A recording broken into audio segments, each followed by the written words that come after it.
আসসালামু আলাইকুম রহমতুল্লাহি ওয়া বারাকাতুহু। আলহামদুলিল্লাহি নাহমাদুহু ওয়া নুসাল্লি আলা রাসূলিহিল কারীম ওয়া আলা আলিহি ওয়া আসহাবিহি আজমাইন।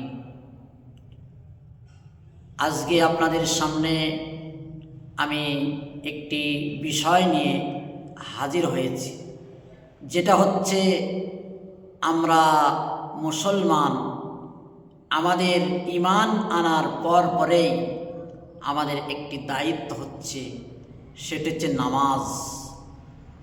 আল্লাহ নবী জনাবে মুহাম্মদ রাসূলুল্লাহ সাল্লাল্লাহু আলাইহি সাল্লাম বলেছেন, লা দীন লিমাল্লা সালাত লাহু, যার কাছে নামাজ নেই তার কাছে দিন নেই।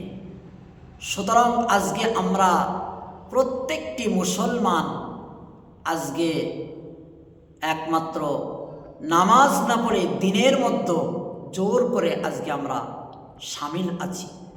যেহেতু রাসূলুল্লাহ সাল্লাল্লাহু আলাইহি সাল্লাম বলেছেন, মান তারাকাস সালাতা মুতাআম্মিদান ফাকাদ কাফারা, যে ব্যক্তি ইচ্ছা করে নামাজ ছেড়ে দিল সে কুফরি করল। সুতরাং আজকে আমরা চায়ের দোকানে, মাচায়, তাসের আড্ডায়, বিভিন্ন জায়গায় আড্ডা দিয়ে আজকে আমরা সময়কে নষ্ট করে নামাজকে আজকে আমরা নষ্ট করে দিচ্ছি। আমরা ফালতু সময়কে অপচয় করছি।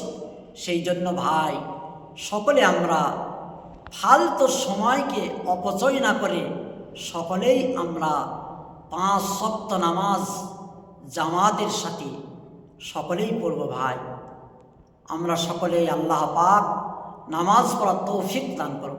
সকলে বলি আল্লাহুম্মা আমিন।